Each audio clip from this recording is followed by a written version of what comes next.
Selamat berjumpa kembali dalam layanan audio Sahabat Seperjalanan. Hari ini adalah hari Rabu 27 Februari 2025. Tema renungan saat teduh kita dengan judul Langit adalah Tahtaku. Firman Tuhan terambil dalam Kisah Rasul pasal 7 ayat 49 sampai dengan ke-50. Langit adalah tahtaku dan bumi adalah tumpuan kakiku. Rumah apakah yang akan kamu dirikan bagiku? Demikianlah firman Tuhan, tempat apakah yang akan menjadi perhentianku? Bukankah tanganku sendiri yang membuat semuanya itu? Mari kita berdoa. Bapa di dalam sorga, biarlah kami tatkala memperjuangkan melakukan apapun yang besar dan hebat sekalipun, semuanya karena izin dan kebaikan dan anugerah Allah. Dalam nama Tuhan Yesus kami berdoa, amin.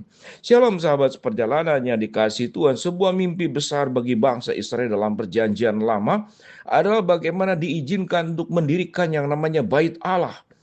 Bagi negara-negara atau komunitas yang sifatnya teosentris, di mana Allah menjadi pimpinan baik secara iman, spiritual maupun sebagai negara, maka mendirikan bait Allah menjadi sebuah mimpi besar. Dan itu mimpi besar yang dilakukan juga oleh Daud. Daud merencanakan segala sesuatu untuk mendirikan bait Allah, tetapi tidak diizinkan oleh Allah karena terlalu banyak dosa yang dibuat oleh Daud. Dan bait Allah kemudian didirikan oleh siapa? Yaitu oleh anaknya sendiri, yaitu Salomo. Salomo yang diizinkan oleh Allah mendirikan bait Allah. Dan dalam proses perjalanannya, bagaimana bait Allah pun pernah diruntuhkan oleh kerajaan Babel dan dibangun kembali oleh Zerubabel dan Yosua. Di dalam perjalanan-perjalanan seperti ini kita melihat setiap orang tentu ingin mendirikan yang namanya bait Allah. Dan kita boleh memberikan gambaran hal ini sama seperti Petrus yang sangat berjuang untuk ingin memuliakan yaitu Kristus dalam perjanjian baru. Dia ingin sekali menjadi yang terbaik dan selalu mengatakan kalau Yesus ada yang mengganggu, kalau Yesus itu ada yang melakukan katakanlah serangan, maka dia adalah yang paling terdepan untuk membelanya.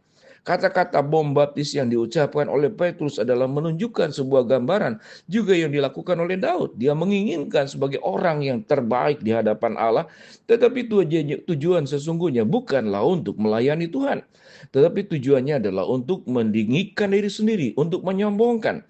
Apa gambaran yang real kalau kita melihat? Kita bisa melihat ada orang-orang yang melayani Tuhan di gereja atau dimanapun, baik dalam memberikan persembahan yang besar atau memiliki karunia-karunia luar biasa, baik sebagai worship leader atau sebagai majelis, sebagai penatua, pengurus gereja, apapun sekalipun. Di saat yang sama, tatkala dia melayani kepada untuk Tuhan dengan sangat luar biasa, namun ternyata ada sisi gelap bahwa apa yang dilakukannya semata-mata bukanlah untuk Tuhan, tetapi untuk meninggikan dirinya sendiri. Kalau kita lihat di dalam sosial media pada konteks zaman sekarang, ada orang yang berbuat baik, lalu kemudian direkam, diupload dalam video. Apakah itu memberi sebuah tindakan baik sosial kepada mereka orang-orang yang di pinggiran, atau kepada yatim piatu, atau kepada para janda? Sesungguhnya inilah yang disebut dengan pansos, yaitu panjat sosial. Apa yang dilakukannya semata-mata ternyata bukanlah untuk Tuhan, tetapi untuk dirinya sendiri. Dia mendapatkan pujian, dia mendapatkan apresiasi, dia mendapatkan pengangkatan, penghormatan. Semakin banyak orang yang memuji, semakin banyak orang yang melihat perbuatan-perbuatan baik yang dilakukannya, maka semakin bahagialah dia. Lalu pertanyaannya, di mana Tuhan pada posisi seperti demikian? Ternyata tidak ada tempat sama sekali. Tujuannya adalah memberikan tempat kepada Allah yang namanya itu bait Allah. Ternyata tidak ada sama sekali. Tuhan digeser dan sesungguhnya hanya dirinya sendirilah yang bertata di atas semuanya itu.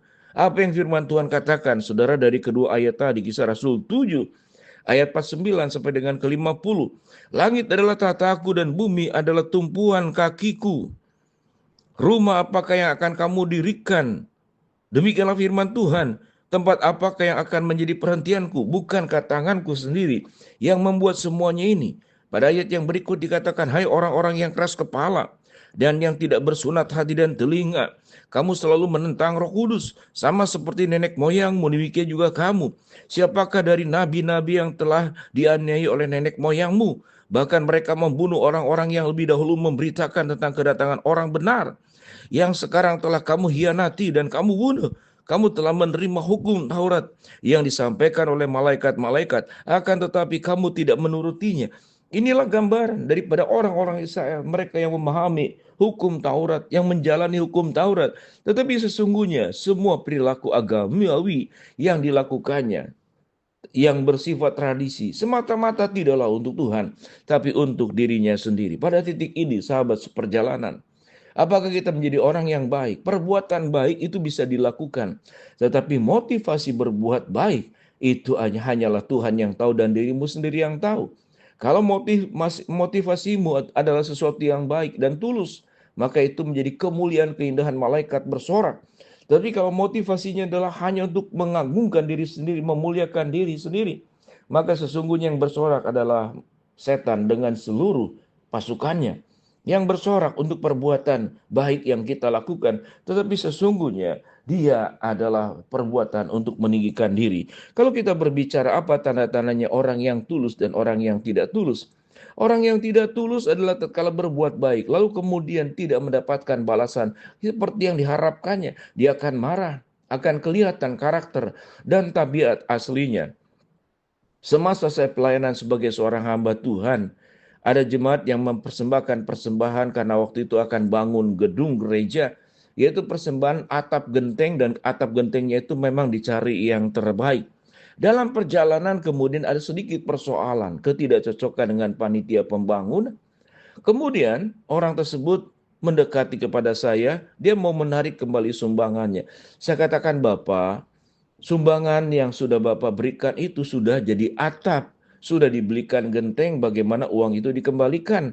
Apakah mungkin genteng-genteng itu diambil saja dibawa pulang? Kan tidak seperti demikian, sahabat seperjalanan. Di dalam kondisi ini kita melihat orang-orang yang hanya untuk kepentingan diri sendiri. Tak kalah berbuat baik, lalu tidak mendapatkan penghormatan, tidak mendapatkan pujian, tidak mendapatkan keinginan seperti yang diharapkannya. Dia akan kelihatan watak aslinya, sifat berdosanya. Tetapi orang yang tulus tidak pernah akan melihat apa yang sudah dilakukannya, semuanya diserahkan kepada Tuhan. Apapun reaksi daripada manusia, tidak penting. Tetapi dia sudah melakukan yang terbaik yang berkenan di hadapan Tuhan. Apakah kita memiliki hati yang seperti demikian? Kita melayani, kita berbuat baik, kita ingin mendirikan bait Allah. Daud tidak diperkenan, tapi Salomo lah yang diperkenan. Ingatlah apa yang firman Tuhan katakan. Segala sesuatu itu adalah buatan tanganku, bukan tanganmu. Segala sesuatu yang bisa dilakukan oleh dirimu karena aku yang memberkati, karena aku yang memberikan kekuatan, karena aku yang memberikan karunia, karena aku yang memberikan kesempatan, kata Tuhan. Tetapi kalau kemudian itu diambil oleh diri kita untuk kemuliaan kita, maka yang kita perbuat sesungguhnya adalah perbuatan keburukan, tetapi dengan cara melakukan seakan-akan itu adalah sebuah kebaikan. Biarlah kita menjadi orang yang tulus, menjadi orang yang ikhlas, menjadi orang yang jujur, menjadi orang yang setia, menjadi orang yang hanya memandang kemuliaan Allah yang diperjuangkan, bukan kemuliaan diri sendiri. Pada titik inilah kita akan menjadi orang-orang yang diperkenan oleh Allah dan disebut sebagai hai hambaku yang baik dan setia, masuklah dan ikutlah dalam kebahagiaan bersama dengan Tuhanmu. Mari kita berdoa. Bapa dalam surga, terima kasih buat kebenaran firman ayat kami pelajari, biarlah segala kemuliaan hanya untuk Engkau dan kami tidak mengambil kemuliaan untuk diri sendiri. Hamba mau berdoa buat sahabat seperjalanan yang sakit, Tuhan jamah sembuhkan. Sahabat seperjalanan yang sedang menghadapi masalah, Tuhan bukakan jalan. Sahabat seperjalanan yang sedang berdoa mengharapkan sesuatu, Tuhan kabulkan dengan cara dan waktu Tuhan yang terbaik. Di dalam nama Tuhan Yesus kami berdoa. Amin. Shalom sahabat seperjalanan. Muliakanlah Tuhan lewat hidupmu dan bukan memuliakan dirimu sendiri. Amin.